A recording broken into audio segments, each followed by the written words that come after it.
দরিদ্র জনগোষ্ঠীর পূর্ণ মানব মর্যাদা অর্জনের লক্ষ্যে আর্থ সামাজিক মানবিক উন্নয়নে সমন্বিত সহায়ক কর্মসূচি নিয়ে কাজ করে যাচ্ছে পিকেএসএফ।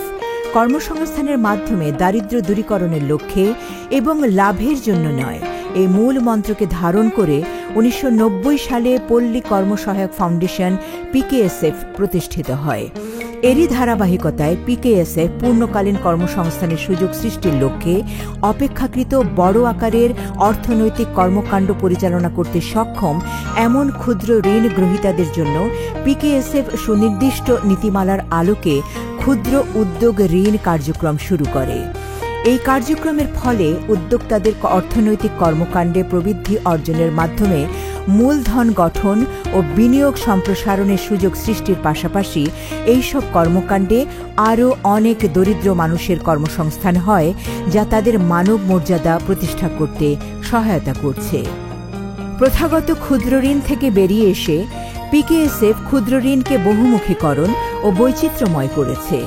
এর ফলে ক্ষুদ্র ঋণ যুগোপযোগী ও দরিদ্র বান্ধব হয়েছে।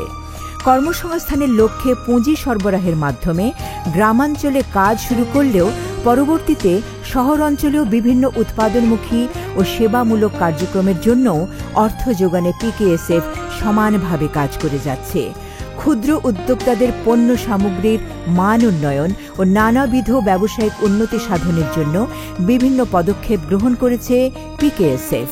এর মধ্যে উল্লেখযোগ্য প্রয়োজনীয় প্রশিক্ষণ, হাতে কলমে কারিগরি সহযোগিতা এবং ব্যবসায়িক পরিবেশ তৈরি করে বেকার ও দরিদ্র জনগোষ্ঠীকে কর্মে ফিরিয়ে আনার প্রচেষ্টা। এতে করে উদ্যোগী মানুষ শুধু নিজেদের জীবনই পরিবর্তন করেননি, অন্য উদ্যোক্তাদের কাছেও হয়েছেন দৃষ্টান্ত। পিকেএসএফ এর সকল কার্যক্রমকে মানুষের দোরগোড়ায় পৌঁছে দিতে কাজ করে যাচ্ছে বিভিন্ন সহযোগী সংস্থা। পিকেএসএফ এর এমনই একটি সহযোগী প্রতিষ্ঠান সাজেদা ফাউন্ডেশন। সাজেদা ফাউন্ডেশন দারিদ্র্য দূরীকরণ ও মানবাধিকার রক্ষার পাশাপাশি সমাজের বৈষম্য দূরীকরণে নিরলসভাবে কাজ করে যাচ্ছে। বর্তমানে সাজেদা ফাউন্ডেশন পিকেএসএফ এর অর্থায়নে বিভিন্ন কর্মসূচি নিয়ে সমাজের পিছিয়ে পড়া মানুষের জীবনযাত্রার মান উন্নয়নে তথা বাংলাদেশকে স্বয়ংসম্পূর্ণ হতে সহায়তা করছে। পল্লী কর্মসহায়ক ফাউন্ডেশন 1990 সালে প্রতিষ্ঠিত হয়। এর মূল লক্ষ্য ছিল তখনও এবং এখনও আছে কর্মসংস্থানের মাধ্যমে দারিদ্র্য নিরসন। প্রথমে খুব ছোট আকারে শুরু হয়, মাত্র 30 লক্ষ টাকা পুঁজি নিয়ে। তারপরে আস্তে আস্তে এটা সম্প্রসারিত হতে থাকে। বর্তমানে বাৎসরিক বাজেট প্রায় 3000 কোটি টাকা এবং ইতিমধ্যে আমরা প্রায় সারা দেশে তার প্রত্যেকটি উপজেলায় আমাদের কার্যক্রম সম্প্রসারিত হয়েছে। যদিও কর্মসংস্থান সৃষ্টির কথা তার মূল লক্ষ্যের মধ্যে আছে, কিন্তু তবুও প্রথম দিকে ওই সময়ের চিন্তাভাবনার সঙ্গে মিল রেখে ক্ষুদ্র ঋণ দিয়ে কার্যক্রম শুরু হয়েছিল। পল্লী কর্মসহায়ক ফাউন্ডেশন তার সহযোগী সংস্থাদেরকে অর্থায়ন করত এবং তারা সাধারণ মানুষকে, দরিদ্র মানুষকে ক্ষুদ্র ঋণ দিতেন এবং সেইভাবে এটা সম্প্রসারিত হতে থাকে। কিন্তু কিছুদিন যেতে না যেতে এটা বোঝা যায় যে শুধু ক্ষুদ্র ঋণ দিয়ে দারিদ্র নিরসন সম্ভব নয়, আর টেকসই দারিদ্র নিরসন তো একেবারেই সম্ভব নয়। কাজেই ক্ষুদ্র ঋণে বৈচিত্র্যায়ন আনার একটা প্রচেষ্টা শুরু হয়। বৈচিত্র্যায়ন দুই দিক থেকে আনা হয়। একটি হচ্ছে যে প্রথাগত ক্ষুদ্র ঋণ সপ্তাহে সপ্তাহে পরিশোধ করতে হয়। সেখান থেকে বেরিয়ে মৌসুমি ঋণ এবং অন্যান্য ঋণ দেওয়া শুরু হয়, যেখানে হয়তো 1 মাস পরে বা 2 মাস পরে বা ফসল ওঠার পরে কয়েক মাস পরে ঋণ পরিশোধ করা হয়। এছাড়া অতি দরিদ্রদের জন্য ঋণের ব্যবস্থা ছিল না। পল্লী কর্মসহায়ক ফাউন্ডেশন একটি বড় আকারের অতি দরিদ্রদের জন্য ক্ষুদ্র ঋণ কর্মসূচি গ্রহণ করে মঙ্গা দূরীকরণের লক্ষ্যে। সেটা হচ্ছে 2005-06 সালের দিকে। তারপরে যদিও কিছুটা বৈচিত্র্যায়ন এসেছিল, কিন্তু মূলত কার্যক্রমটা ক্ষুদ্র ঋণ ভিত্তিক ছিল। 2010 সালে আমরা এই যে বিবর্তনকে আরও এগিয়ে নিয়ে যাই, তখন যে প্রশ্নগুলো আমাদের সামনে আসে সেটি হচ্ছে ক্ষুদ্র ঋণ নিয়ে একজন মানুষ কতদিন বছর বছর টাকা ফেরত দেবে, আবার নেবে, সেখান থেকে বেরিয়ে আসার তার কী পথ। আর যে কার্যক্রমগুলো তারা করছে সেটা এমন একটা পর্যায়ে থেকে যাচ্ছে যে তাকে দারিদ্র্য থেকে বেরিয়ে এসে টেকসই উন্নয়নের পথে অগ্রসর হওয়ার তেমন সুযোগ সৃষ্টি হচ্ছে না। সেজন্যে আমরা এখান থেকে যে চিন্তা ভাবনা করে যে বিষয়টি নির্ধারণ করলাম সেটি হচ্ছে যে মানুষকে কেন্দ্র করে উন্নয়ন ঘটাতে হবে, মানুষকে কেন্দ্র করে পল্লী কর্মসহায়ক ফাউন্ডেশনের কার্যক্রম বিন্যাস করতে হবে। ক্ষুদ্র ঋণকে কেন্দ্র করে নয় বা কোনো একটি কর্মসূচিকে কেন্দ্র করে নয়। তো মানুষকে কেন্দ্র করতে হলে আমার লক্ষ্যটা স্থির করতে হবে যে মানুষের মর্যাদা প্রতিষ্ঠিত হওয়া, মানুষের মানবাধিকারগুলো প্রতিষ্ঠিত হওয়া। এবং সেজন্য আমরা শুরু করলাম সমৃদ্ধি, যেখানে আমরা শিক্ষা, স্বাস্থ্য, তারপরে পুষ্টি সব দিক বিবেচনায় নিয়ে তাকে উৎপাদন যেমন হবে, তার সামাজিক উন্নয়ন তেমন হবে, সামাজিক পুঁজি গঠন হবে, তার যে সাংস্কৃতিক বিকাশ সেটা ঘটবে, মানুষের সঙ্গে সম্পর্ক স্থাপিত হবে, তার অবকাঠামো তৈরি হবে, তার স্বাস্থ্যসেবা তৈরি হবে, স্বাস্থ্যসেবার বিষয়গুলি, এই সবগুলোকে নিয়ে এসে আমরা মানুষকে একটা মানবতার যে দিকটা, তার মানুষকে মানুষ হিসেবে বেঁচে থাকার যে দিকটা, সেটাকে আমরা একেবারে সামনে নিয়ে আসি। এখন আমরা সেই ধরনের কার্যক্রম 43টা ইউনিয়নে চালাচ্ছি। আরও আমরা লক্ষ্য করলাম যে এর সবচেয়ে মূলে আছে যে বিষয়টি, সেটি হচ্ছে শিক্ষা, প্রশিক্ষণ, স্বাস্থ্যসেবা এবং পুষ্টি। সুতরাং আমরা ইতিমধ্যেই আরও 100টি ইউনিয়নে এই কার্যক্রমটি শুরু করেছি। জাতীয় অর্থনীতির প্রবৃদ্ধিতে ও আমাদের পুষ্টি সমস্যার সমাধানে পশু সম্পদের অবদান খুবই গুরুত্বপূর্ণ। বাংলাদেশে পশু সম্পদ এখন একটি সম্ভাবনাময় ও লাভজনক শিল্প হিসেবে প্রতিষ্ঠিত হয়েছে। সেই সাথে উপযুক্ত প্রযুক্তির উদ্ভাবন পশু সম্পদ খাতকে আজ কর্মসংস্থান ও গ্রামীণ দারিদ্র্য বিমোচনের একটি অন্যতম প্রধান হাতিয়ারে পরিণত করেছে। দেশের বেকার জনগোষ্ঠী এবং মহিলারা পশু সম্পদ পালনে সম্পৃক্ত হয়ে আত্মকর্মসংস্থানের পথ খুঁজে পেয়েছেন। দারিদ্র্য দূরীকরণে কার্যকরী হাতিয়ার বিবেচনা করে 1998 সাল থেকে পিকেএসএফ কাজ করে যাচ্ছে। শুরুতেই বাংলাদেশ সরকার ও এশিয়ান ডেভেলপমেন্ট ব্যাংকের আর্থিক সহায়তায় পার্টিসিপেটরি লাইভস্টক ডেভেলপমেন্ট প্রজেক্ট বাস্তবায়ন করে। প্রকল্পটি সফলতার পাবার পর দরিদ্র জনগোষ্ঠীকে আরও সহায়তা দেবার লক্ষ্যে 2004 সালে পিএলডিপি 2 প্রকল্প সম্প্রসারিত করে। এর ফলে দেশের প্রাণী সম্পদের লালন পালন ব্যাপক পরিবর্তন সাধিত হয়। ফলশ্রুতিতে বেকার ও উদ্যোগী মানুষগুলো গবাদি পশু লালন পালন করে লাভের মুখ দেখছেন, একই সাথে দেশে আমিষের চাহিদা পূরণ করতে সহায়তা করছে। বর্তমানে আমাদের দেশে প্রতি বছর দুধ ও মাংসের চাহিদার আলোকে দেশে ছোট বড় প্রায় 47,710টি ডেয়ারি খামার গড়ে উঠেছে। বর্তমানে শঙ্কর জাতের গাভী পালনের মাধ্যমে দুগ্ধ খামার স্থাপন একটি লাভজনক ব্যবসা। ফলে গাভী পালনে উন্নত ব্যবস্থাপনা, সঠিক প্রজন্ম, সুষম খাদ্য, রোগ দমন ও প্রাথমিক চিকিৎসা দিলে একজন খামারি লাভবান হতে পারেন। একটি আদর্শ খামার স্থাপনে খামারের ভাগ্যের চাকা পরিবর্তন করে দিতে পারে। তাই খামার স্থাপনে বেশ কিছু দিকে নজর দিতে হবে। একটি উন্নত খামার করতে খামারিকে প্রথমেই ভালো জাতের গাভী নির্বাচন করতে হবে। এই ক্ষেত্রে আমাদের দেশের আবহাওয়ার সাথে মিল রেখে উন্নত জাতের শঙ্কর গাভী নির্বাচন করা উচিত। গাভীর বাসস্থান এমন হওয়া উচিত যেখানে গাভী আরামে থাকতে পারে, খাদ্য গ্রহণ করতে পারে।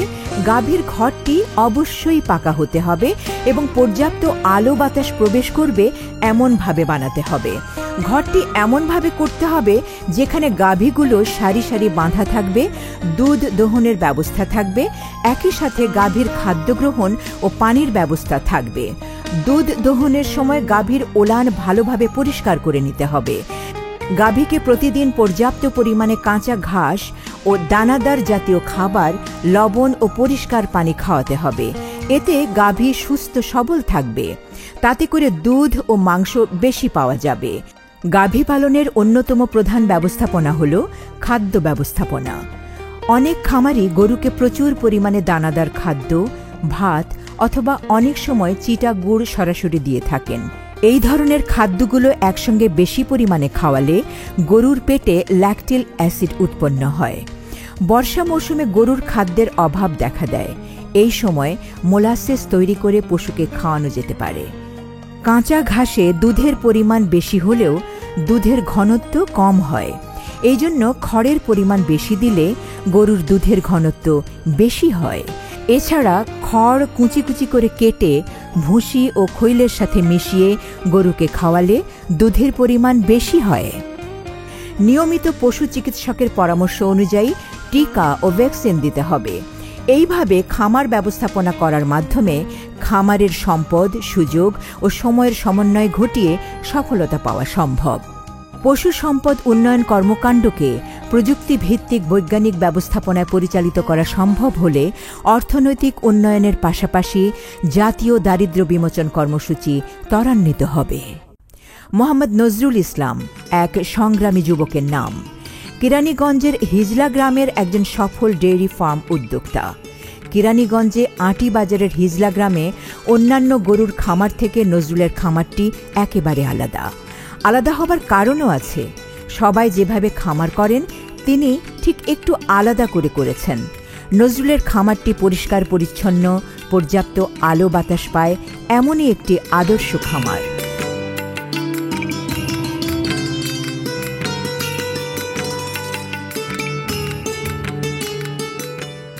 তার এই স্বপ্নের খামারটি সম্পর্কে নজরুল বললেন, আমি দেশের বাইরে প্রথম আপনার 1988 সনে আমি বাংলাদেশ থেকে আপনার ক্লাস 8 পর্যন্ত লেখাপড়া করার পরে আমি চলে গেছি মালয়েশিয়া কাজের জন্য। তো ওইখানে মালয়েশিয়াতে ঢুকে অতি ফার্স্ট আপনার নার্সারিতে কাজ করছি কিছুদিন, তারপর করলাম বিল্ডিং কনস্ট্রাকশনের কাজ। তো ওইখান থেকে করার পরে গেলাম আপনার পাম অয়েল বাগানে। পাম অয়েল বাগানে যাওয়ার পরে ওইখানে দেখলাম পাম অয়েল বাগানের নিচে আপনি নিউজিল্যান্ড, অস্ট্রেলিয়ার শত শত গরু ওইখানে পালে খুব ছাড়া। তো ওই গরু পালা দেখে ওইখান থেকেই আমার শখ জাগছে যে আমি যদি বাংলাদেশে যাই কোনো এক সময় এটা করার চিন্তা ভাবনা আছে। তারপর ওইটা দেখা ওইখান থেকে গেলাম আপনার ভুটানে, তারপর গেলাম থাইল্যান্ডে, তারপর গেলাম আপনার রাশিয়ায়, গেলাম চীনে, গেছি হংকংয়ে। এই গরুর খামার দেখার জন্য প্রায় 12-13টা দেশে যা কিভাবে পালে, কিভাবে গোসল করায়, কিভাবে রাখে, গরুরে কিভাবে ট্রিটমেন্ট করে, কি সুবিধা কি অসুবিধা, ওয়েদারের সাথে কোন গরু অ্যাডজাস্ট করে, এগুলি দেখে আসার পরে আমি এই দেশে নতুন করে শুরু করছি। গাভী প্রথম কিনছি 2টা গরুর বাচ্চা, তারপর ওইখান থেকে একটা গাভী, তারপর ওইখান থেকে 1 বছর পালার পরে দেখলাম এটার কি ধরনের সুবিধা অসুবিধা দেখার পরে তারপর আমি আস্তে আস্তে 1-2টা বাড়াইতে এরকম আপনার বর্তমানে আমার এখানে গরু আছে ছোট বড় মিলা প্রায় 61টা।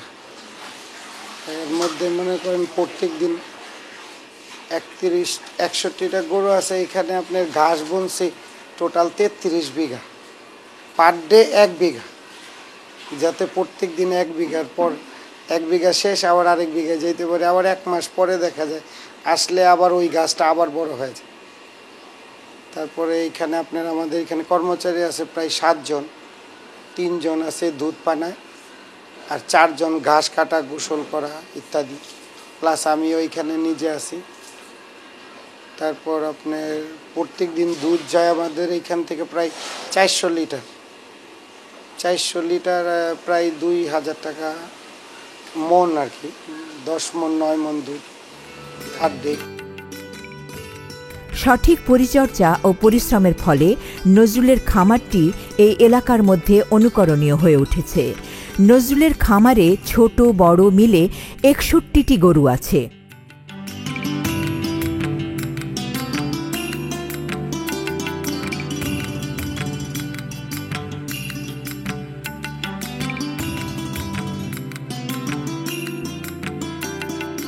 এর মধ্যে 35টি গরু নিয়মিত 400 লিটার দুধ দিয়ে থাকে।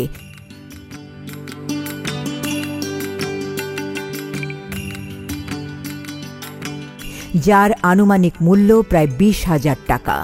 খরচ বাদ দিয়ে মাসে প্রায় 1,80,000 টাকা আয় হয়।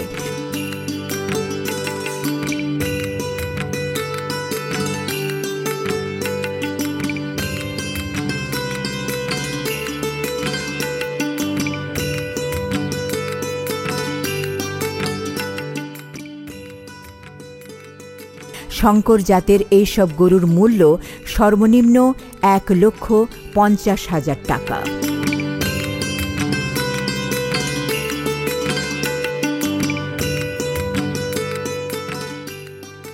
নজরুল বিদেশ থেকে ফিরে এসে সর্বপ্রথম ব্রয়লার মুরগি খামার করেন।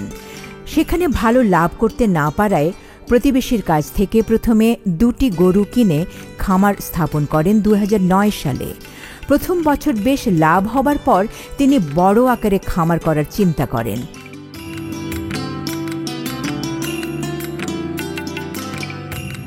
সে সময় জানতে পারেন পিকেএসএফ এর PLDP প্রকল্প গাভী পালনে উদ্যোক্তাদের বিভিন্নভাবে সহায়তা করছে। নজরুল সাজেদা ফাউন্ডেশনের মাধ্যমে পিকেএসএফ এর এই সহায়তা নিয়ে শুরু করেন তার স্বপ্নের খামার। 2টি গরু দিয়ে শুরু করলেও নিজের জমানো টাকা আর পিকেএসএফ এর সহায়তায় একটি উন্নত মানের খামার স্থাপনে সক্ষম হন।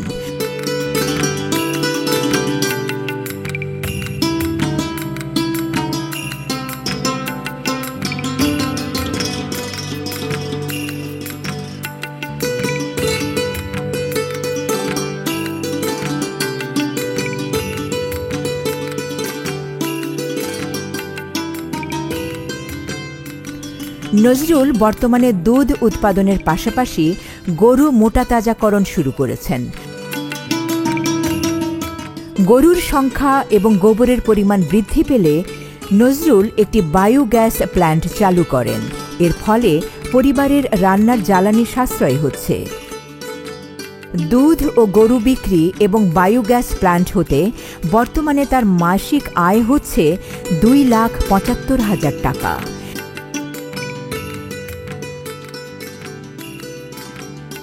নিজের পাশাপাশি তার খামারে আরও 7 জন কর্মী নিয়মিত কাজ করছেন। নজরুলের উদ্যোগটি পরিচ্ছন্ন ও পরিবেশ বান্ধব হওয়ায় এলাকায় সবাই তাকে ভালোবাসে এবং সম্মান করেন। ভবিষ্যতে নজরুল খামারটিকে আরও বড় ও আধুনিক খামারে রূপান্তরের ইচ্ছে পোষণ করেন এবং স্বপ্ন দেখেন। স্থানীয় এলাকাসহ দেশের পুষ্টি চাহিদা পূরণে তার উদ্যোগ নিঃসন্দেহে প্রশংসার দাবিদার। খামারটি করার ফলে নজরুল পরিবার পরিজন নিয়ে অনেক সুখে আছেন। আমার 3টা ছেলে, বড় ছেলে আপনার ইন্টার ফার্স্ট ইয়ারে, সেকেন্ড ইয়ারে এবার, আর ছোট ছেলে আপনার ক্লাস 7, মেজোটা আর ছোটটা ক্লাস 2। আমারও টার্গেট আছে, আশা আছে 2016-17 যদি হয় তাহলে বাঁচায় রাখে বড় করার। যেহেতু একটা জিনিস নিয়ে নামছি, এটা দিয়ে পিছের দিকে যাইতে রাজি না, সামনের দিকে যতটুকু যাওয়া যায় এই চিন্তা ভাবনা আছে আর কি, বাকিটা আল্লাহর ইচ্ছা। তার সফলতায় আমরাও গর্বিত। গাভী পালন নিঃসন্দেহে একটি লাভজনক পেশা। উন্নত জাত খাদ্য ব্যবস্থাপনা ও আদর্শভাবে খামার তৈরি করলে অবশ্যই এই শিল্পে অর্থনৈতিকভাবে উন্নতি করা সম্ভব। আজকে যে প্রতিবেদন দেখানো হলো তাতে একটি বিষয় হলো গবাদি পশুপালন। এক্ষেত্রে জাত নির্বাচনটা অত্যন্ত গুরুত্বপূর্ণ, কারণ দেশি গরুর থেকে দুধ বেশি পাওয়া যায় না। আমরা যদি শঙ্কর জাতীয় গরু ব্যবহার করা যায় তাহলে দুধ বেশি পাওয়া যায়, কিন্তু পাশাপাশি গরুর স্বাস্থ্যের দিকে নজর দিতে হবে। যেখানে থাকে সেটা পরিবেশ মানসম্পন্ন হতে হবে এবং তার খাবার যে ব্যবস্থা সেটা সঠিকভাবে দিতে হবে। তো এই বিষয়গুলো যদি কেউ সঠিকভাবে দেয় তাহলে একটা আদর্শ খামার হিসেবে সে গড়ে তুলতে পারবে এবং এই খামারটি সেইভাবেই গড়ে উঠেছে। 2009 সালে 2টো গরু দিয়ে শুরু করে এখন তার গরুর সংখ্যা হচ্ছে 61টি এবং প্রতিদিন 400 লিটার দুধ বিক্রি করে এবং বিক্রি করা হয় কিছু কোম্পানির কাছে যারা গাড়ি দিয়ে নিয়ে যায়, সকালে একবার বিকালে একবার দুধ নিয়ে যায়। তবে আমি যেটা বিশ্বাস করি যে এই ধরনের খামার আরও সম্প্রসারিত হবে। সম্প্রসারিত হলে দুধের উৎপাদন বেশি হবে। দুধের উৎপাদন যখন বেশি হবে তখন আমাদেরকে এই দুগ্ধজাত দ্রব্য তৈরির দিকে, প্রক্রিয়াজাত করার দিকে যেতে হবে। পল্লী কর্মসহায়ক ফাউন্ডেশন ইতিমধ্যেই সেই সিদ্ধান্ত নিয়েছে। আমরা এই গাভী পালনকে আরও উৎসাহিত করব, আরও কারিগরি সহায়তা দেব এবং পাশাপাশি দুগ্ধজাত দ্রব্য তৈরির ক্ষেত্রেও যারা এগিয়ে আসবেন তাদেরকেও সহায়তা দেওয়া হবে। পিকেএসএফ প্রথাগত ঋণ কার্যক্রমের বাইরে এসে গ্রামীণ ও শহর অঞ্চলের মানুষের জীবনমান উন্নয়নে টেকসই প্রযুক্তি ব্যবহারের মাধ্যমে ও বিভিন্ন সময় কারিগরি প্রশিক্ষণ ও আর্থিক সহায়তা দিয়ে উদ্যোক্তা তৈরিতে সহায়তা করছে। তাদের এই প্রয়াসে দেশের উদ্যোগী মানুষগুলো আজ সফলতার মুখ দেখছেন। দরিদ্র মানুষগুলো দারিদ্র্যের বেড়াজাল থেকে বেরিয়ে নিজেদেরকে যেন মানব মর্যাদায় টেকসইভাবে প্রতিষ্ঠিত করতে পারে সেই প্রয়াস নিয়েছে পিকেএসএফ। পিকেএসএফের এই প্রয়াস একদিন বাংলাদেশকে সুখী সমৃদ্ধ দেশে পরিণত করতে সক্ষম হবে।